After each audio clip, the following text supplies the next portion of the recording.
देखिए क्वेश्चन है 80,000 रुपये की राशि 10% वार्षिक ब्याज दर पर ब्याज के वार्षिक रूप से चक्रवृद्धि होने पर कितने समय में 1,17,128 हो जाएगी। ठीक है, देखिए इसको हम दो मेथड से करके देखते हैं सवालों को।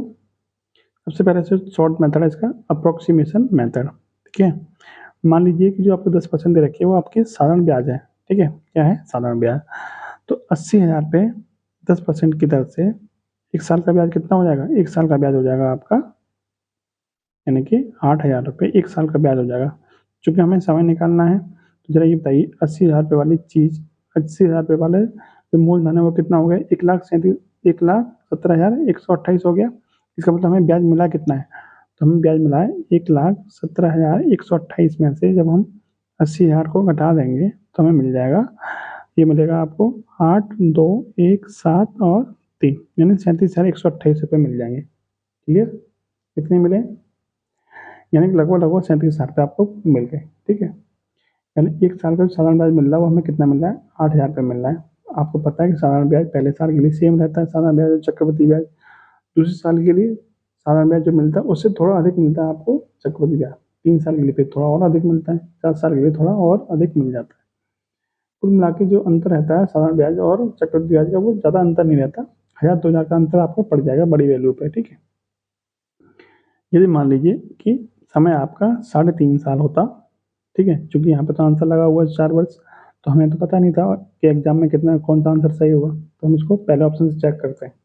यदि मान लीजिए कि जो आपका समय था 3.5 साल होता, तो 3.5 साल के लिए हमें ब्याज कितना मिलता, तो साधारण ब्याज मिल जाता हमको 8×3 = 24 और 4 28,000 रुपये आपको साधारण ब्याज मिल जाता है। ठीक है, तो जो आपको चक्रवृद्धि ब्याज कितना मिलता है, इससे थोड़ा ज़्यादा मिल जाता है, यानी 1,000-2,000 रुपये इसको ज़्यादा मिल जाते हैं, मान लेते 30,000 ब्याज मिल जाता।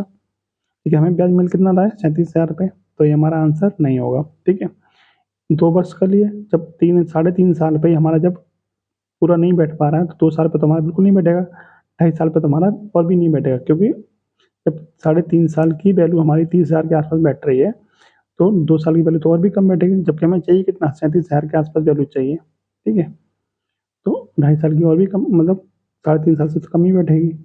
अब ऑप्शन बचा आपका 4 साल, इसको सेटिस्फाई करके देखते हैं। देखिए एक साल का जो साधारण ब्याज है वो आपका 8,000 हो गया, तो 4 साल का कितना हो जाएगा, 4 साल का साधारण ब्याज आपको मिल जाएगा 32,000 रुपये, यानी कि 32,000 रुपये आपको साधारण ब्याज से मिल जाएंगे। लेकिन चक्रवृद्धि ब्याज क्या होता है, ब्याज पर ब्याज मिलता है, यानी पहले साल के लिए साधारण ब्याज और चक्रवृद्धि ब्याज सेम रहता है, तो दूसरे साल के लिए आपको पहले साल की यानी 8,000 पे 10% यानी 800 रुपये आपको और मिल जाएंगे, यानी 3 साल में आपके 8×3 = 24,000 यानी कि 2,500 रुपये तो आपको एक्स्ट्रा मिलने ही मिलने हैं। उसके अलावा फिर दोबारा एक्स्ट्रा मिलेंगे, कुल मिला के आपको जो 37,000 के आसपास जो वैल्यू बैठ रही है वो आपकी इसी तरह से आपकी बैठेगी। तो आपका जो आंसर बनेगा वो आपका 4 साल इसी तरह से बन जाएगा। और ये जो मेथड मैं आपको बता रहा हूँ इसको आप अपने दिमाग में भी कर सकते हैं आराम से, कोई कैलकुलेशन की जरूरत नहीं पड़ेगी। जो इसका तरीका जो एग्जाम में आपको बताया जाता है, मतलब जो टीचर के द्वारा बताया जाता है, वो आपका फिर लंबा तरीका होता है, उसमें समय आपका ज़्यादा लगता है। मैं इसका आपको एक तरीका और बताता हूँ, दूसरा वो भी देखिए। देखिए आपने एक फॉर्मूला पढ़ा होगा, जो बेसिक फॉर्मूला है उसी फॉर्मूले से आपको इस सवाल को करना है। क्या फॉर्मूला था कि ए बराबर पी इंटू 1+r/100⁴n। ए क्या है मिश्रण, पी क्या है मूलधन, आर क्या है दर और एन क्या है समय।